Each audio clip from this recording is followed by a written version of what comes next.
Hello friends, இன்றைக்கி நம்ம சேனலில் என்ன பார்க்க போகிறோன்னா ரொம்பவே வித்தியாசமான அதே சமயம் ரொம்ப ரொம்ப டேஸ்டான உருளைக்கிழங்கு வடகம் ரெசிபி தாங்க பார்க்க போகிறோம். இது வந்து நமக்கு இப்போ வெயில் சீசன் ஆரம்பிச்சிருச்சு. இந்த டைம் நம்ம இந்த மாதிரி உருளைக்கிழங்கு வடகம் போட்டு வச்சுக்கிட்டோம்னு சொன்னோம்னா வருஷம் ஃபுல்லாக வந்துட்டு வரும். பாருங்கள் எவ்வளோ நல்லா கிறிஸ்பியாக இருக்குதுன்னு பாருங்கள். நல்லா மொறு மொறுன்னு பொட்டேட்டோ சிப்ஸ் மாதிரி இருக்காதுங்க. இது வந்து நல்ல மாவு மாதிரி நல்லா சூப்பராக இருக்கும், நல்லா கிறிஸ்பியாக. வாங்க எப்படி செய்யுதுன்னு பார்க்கலாம். ஃபஸ்ட் வந்து ஒரு பாத்திரத்தில் தண்ணி எடுத்துக்கலாங்க. அந்த தண்ணிக்கு தேவையான அளவுக்கு நம்ம வந்து உப்பு சேர்த்து நல்லா கலந்து விட்டு வச்சிடலாம். நான் இன்றைக்கி வந்து 2 கிலோ உருளைக்கிழங்கு எடுத்திருக்கேங்க. அந்த உருளைக்கிழங்கு மூழ்கிற அளவுக்கு தண்ணியில் நம்ம உப்பு போட்டு வச்சுருக்கோங்க. இப்போ நம்ம அந்த 2 கிலோ உருளைக்கிழங்கையும் இந்த மாதிரி லேஸாக சீவி எடுத்துக்கலாங்க. இதுக்கு தோல்லாம் உரிக்கணும்னு அவசியம் இல்லை. பாருங்கள், இந்த அளவுக்கு திக்னஸ் இருந்தால் நமக்கு வந்து சரியாக இருக்கும்.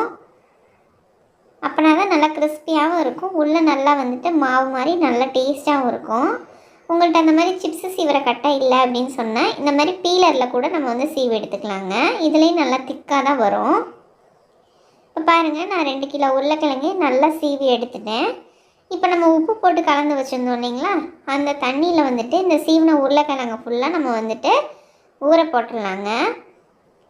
இந்த மாதிரி உருளைக்கிழங்கு வந்துட்டு ஊற போடுறதுனால உப்பு வந்து நல்ல கிழங்குல ஏறிடும். இப்போ பாருங்கள், இதை ஊற போட்டு ஒரு 4லேருந்து 5 மணி நேரம் வரைக்கும் நல்லா ஊறணுங்க. இது நல்லா ஊறிடுச்சு. பாருங்கள், நல்லா எப்படி ஸ்டிஃபாகிடுச்சு பாருங்கள். முதல்ல வந்து உருளைக்கிழங்கு வந்து அப்படியே வதன்னு இருந்துச்சு. இப்போ பாருங்கள், நல்லா அப்படியே ஸ்டிஃபாகிடுச்சு. இந்த மாதிரி வர்ற அளவுக்கு 4 மணி நேரம் அளவுக்கு ஊறணுங்க. இப்போ வந்துட்டு நம்ம ஒரு பாத்திரத்தில் உருளைக்கிழங்கு மூழ்கிற அளவுக்கு தண்ணி எடுத்துகிட்டு அந்த தண்ணிக்கு தேவையான அளவுக்கு உப்பு சேர்த்துடலாங்க. இப்போ வந்துட்டு நம்ம சீவி கழுவி வச்சுருந்த உருளைக்கிழங்கு ஃபுல்லாக நம்ம வந்துட்டு சேர்த்துக்கலாங்க இதுக்குள்ளே. இப்போ இந்த உருளைக்கிழங்கு எல்லாம் வந்துட்டு ஒரு பாதி அளவுக்கு வந்துட்டு வெந்து வரணுங்க, ரொம்ப வேகக்கூடாது.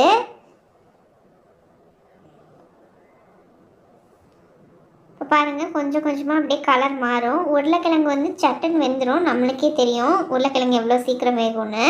இப்போ பாருங்கள், எல்லாமே நல்லா கொதித்து பாதி அளவுக்கு வெந்து வந்துருச்சு. நான் உங்கள்கிட்ட கட் பண்ணி காட்டுறேன் பாருங்கள். பாருங்கள், இப்படி கட் பண்ணால் கட் ஆகணும், ஆனால் வந்துட்டு எந்த உருளைக்கிழங்கும் உடையக்கூடாது. இதுதாங்க பதம். இந்த அளவுக்கு வெந்துருச்சுன்னா போதும். இப்போ நம்ம தண்ணியெல்லாம் விட்டு வடித்து இந்த உருளைக்கிழங்கு தனியாக எடுத்து வச்சிடலாங்க.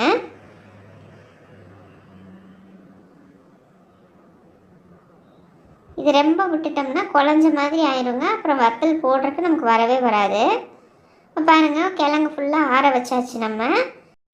இப்போ நம்ம வந்து வெயிலில் நல்லா துணி விரித்து இந்த மாதிரி உருளைக்கிழங்கு ஃபுல்லாக உதுத்தி விட்டுறலாங்க.